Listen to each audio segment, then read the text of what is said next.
Thesis statement. What are the significant natural disasters that have occurred throughout the 21st century that has changed the way the world responds to natural disasters to become more effective in alleviating human suffering? Indian Ocean tsunami, December 26, 2004. Haiti earthquake, January 12, 2010. Hurricane Katrina, August 29, 2005. Moore, Oklahoma tornado, May 20, 2013.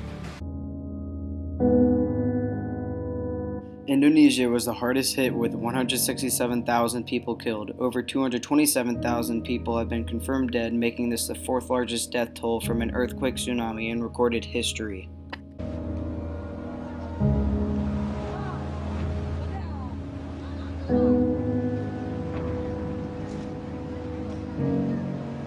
The longevity of the tsunami was only 15 minutes, but that 15 minutes would eventually lead to the most destructive tsunami to date.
The Indian Ocean, bordered by Asia, Africa, and Australia. In December 2004, millions are enjoying the holiday season along its shores, including Steve Gill, his wife Heather, and stepdaughter Charlotte, who are on vacation in Thailand. We had arranged to go out for a traditional Christmas meal. Everything was new and warm and fairly unspoiled, undeveloped, very, very quiet, idyllic, I guess you'd say. At about 8 a.m. local time on December 26, 2004, everything changed. The quake has a magnitude of 9.1, the third largest ever recorded. As the Eurasian plate thrusts upwards by 20 meters, it displaces billions of tons of water. Peaking at 800 kilometers an hour, the tsunami will take 30 minutes to hit the Sumatran coast. Around an hour later, it will reach Thailand. Although they felt the earthquake, with no tsunami warning systems in place, people around the Indian Ocean coastline are oblivious to the approaching threat. The first hint of the impending disaster is the strange sight of the ocean disappearing. One of the more enduring and dramatic images of the 2004 tsunami was the withdrawal of the water level from the shoreline, leaving the entire foreshore area exposed. This is a phenomenon known as drawdown, and it's caused by the tectonic displacements offshore. While one section of the plate is thrust upwards, the section of the plate closer to the coastline actually subsides, and the water rushing in to fill that void is what causes the withdrawal of the shoreline. Had more people realized that this was the sign of an impending tsunami, perhaps more lives would have been saved. The places that were hardest hit were Thailand, Indonesia, and Sri Lanka. In early days after the tsunami, approximately 5 million people were in need of humanitarian assistance, including food, water, and shelter. Countries affected by the tsunami were lower or middle income countries, which tend to suffer more heavily during humanitarian emergencies and take longer to recover. The tsunami had major economic impacts, damaging vital infrastructure in many countries and requiring billions of dollars in reconstruction costs. Other countries such as Thailand and the Maldives also experienced significant economic losses due to their heavy reliance on tourism. Economic damages in other countries were estimated at nearly 80% of the gross national income. On January 12, 2010, disaster struck an already struggling Haiti. With a length of only 1 minute long, this 7.0 magnitude earthquake shocked millions of lives in Port-au-Prince, Haiti, among other cities. The destruction was devastating to Haiti's population and economy. An estimated 72% survived on less than $2 per day. This widespread poverty is reflected in poor health and low education levels before the earthquake. Nearly one-half of the population is classified as undernourished, and 49% of the 1,000 children do not survive until their first birthdays.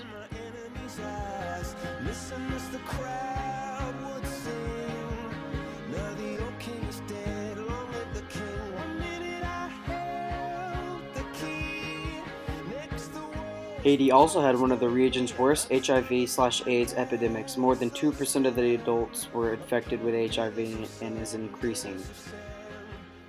With an already struggling socioeconomic status with infant mortality, diseases, malnutrition, struggling economy, and life expectancy, this earthquake was drastic and crushed the country to pieces.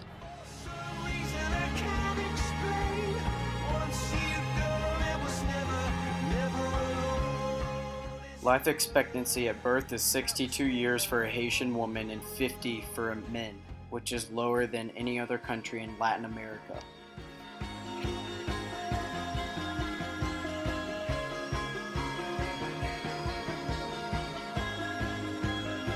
It was the wicked and wild wind, blew down the doors to let me in, shattered windows and the sound of drums. People couldn't believe what I'd become. Revolutionaries wait for my head on a silver.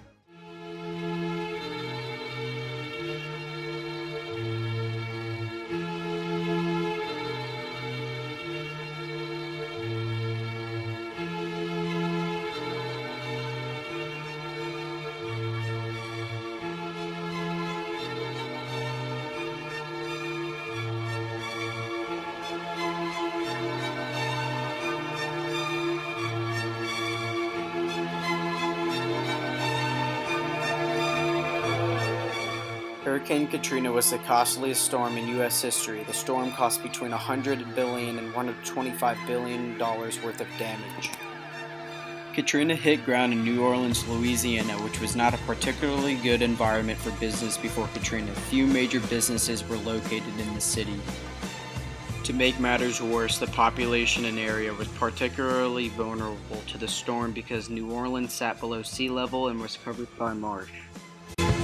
As the events unfolded in 2005 along the Gulf Coast, it became evident that government failures at the local, state, and national level were compounding the situation. The government now reports that the cost of fraud and abuse in rebuilding could top $2 billion and raising questions about public corruption's effect on disaster relief.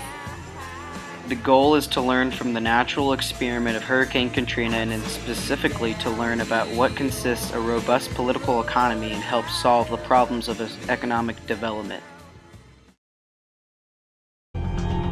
Like all hurricanes, Katrina forms as rising warm air from the sea creates strong winds and thick clouds full of moisture. Fueled by the unusually warm seas of the Gulf of Mexico, Katrina quickly grows into a much bigger and more powerful hurricane. Back at the Weather Center, Katrina looms large on the screens. The satellite imagery revealed a huge eye became apparent that we were dealing with a Category 5 hurricane at this point. The data shows Katrina will strike New Orleans in less than 24 hours. We had to start issuing our watches and warnings and statement. Those that can get out of town. 1 million people flee the city. Stanley and Betty Stewart live in the lower 9th Ward. The decision was made that we weren't going to be able to go anywhere under the financial conditions, and we elect to just stay and pray and hope for the best. You could actually hear the waves coming over the roof of the home. Those stranded have little idea what to do. Don't panic, keep these children down. My brother, looked at me. I said, man, we just really need to pray. I say, because visually, it actually looked like it was going to be your last day on earth. 2 p.m., and the residents of the lower 9th Ward are in serious trouble. We got major flooding here. Lots of problems here, lots of problems. Some people were actually, by that time, in 20 feet of water. Some of our friends that were in homes, they had loss of life. The 30th of August. The hurricane has blown itself out. All the main communication lines are down. Just trying to figure out, are we the only people left, or is there anybody else around?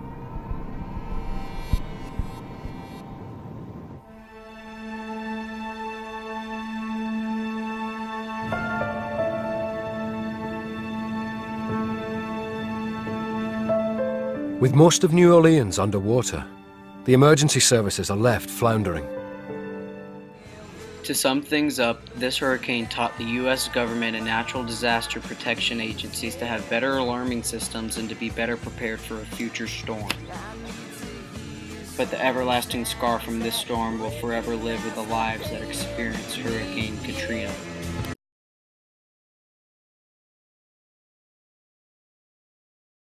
Some surge. Surge is coming over the road.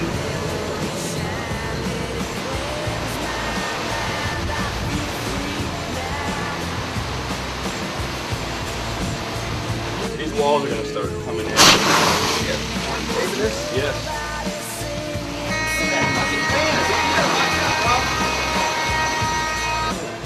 Well, we're in the lobby here of our hotel. We're completely underwater in this first store here. There's chairs floating by. Yeah, get out. Doors are breaking.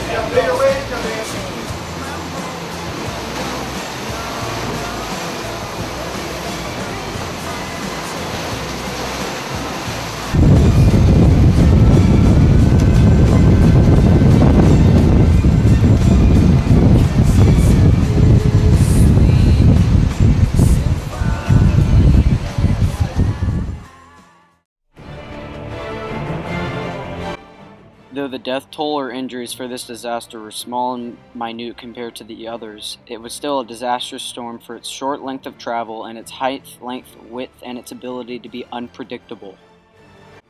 The worst of the tornado lasted for 45 minutes, but the human, physical, and economic toll in Oklahoma will rank among the most devastating weather events of its kind. As with most storms, the aftermath will likely produce an overall short-term boost to the region's economy as insurance claims are paid and rebuilding begins, but many individual businesses and households may never fully recoup their financial losses.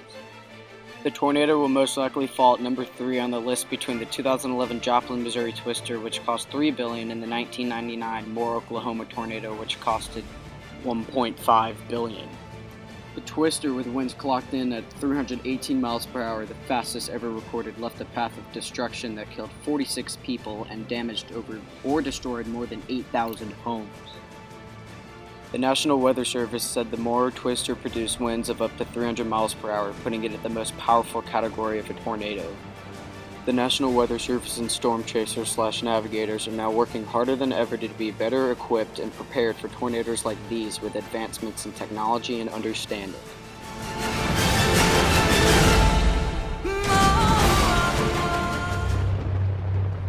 It's May 20th, 2013. Tornado season is well underway, but it's been unusually quiet. Until now. It looked like there would be severe thunderstorms and some tornadoes. The tornado watch was issued for a swath of central Oklahoma. We know that that area will likely have a tornado, but we still don't know exactly where. So concerned with the risk of tornadoes. More severe weather possibilities. This darkening sky is about to bring chaos, death, and destruction to the city of Moore. That's crazy. What is about to hit will be one for the history books. The thunderstorm formed to the southwest of Oklahoma City. I was very concerned. That storm grew so quickly, it's like it created its own weather system. It created what it needed to grow. We could see on radar that it began to produce a hook and a vortex signature. Just before 3 p.m., all eyes turn to the heavens as a funnel cloud drops toward the ground. It's a chilling sight. There it is, there it is. Look, it's forming. It gets grounded. Soon, tornado sirens are sounding all over the nearby city of Moore. It was in its infancy stage. It was growing, and it was powerful, and all the energy's feeding into it, and the winds were ideal to produce a very large, deadly tornado. It just was that little ribbon, and it just got larger and larger and larger. Okay, I'm right here by it. Okay, maybe talking to you here in a little bit. Hang on. At 3 p.m. in the afternoon, then the tornado's on the ground, moving into Moore. The wind speed accelerates to 150 miles an hour as it moves rapidly across country. What was amazing to me was the rapid growth of the system from probably 65 mile an hour all the way to close to 165 in just a matter of minutes. Oh my God! This tornado will be on the ground for 40 minutes and will cut a swath of destruction over a 17-mile path.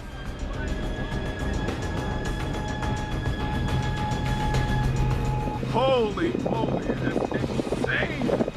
It's huge! It's a large and deadly tornado, and it's getting stronger.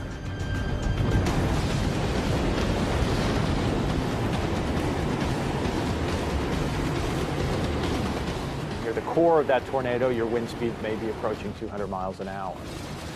A giant, violent circulation. I hope everyone's okay.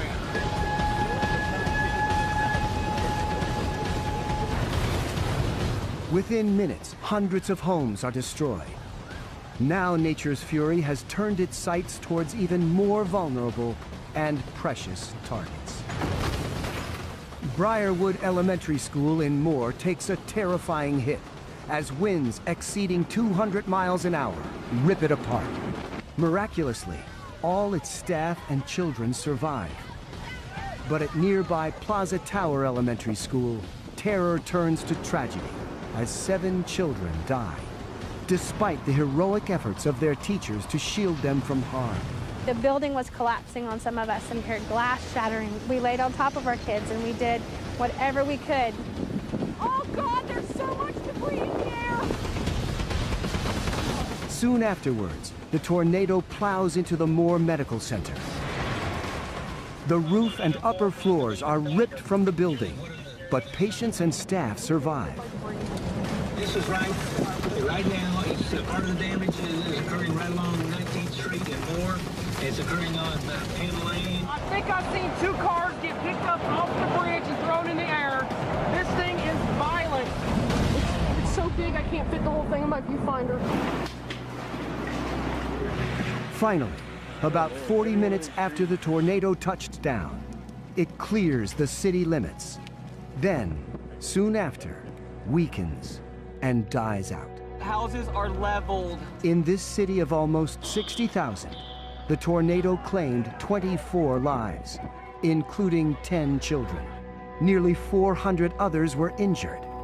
It left behind a trail of destruction and damaged or destroyed 12,000 homes.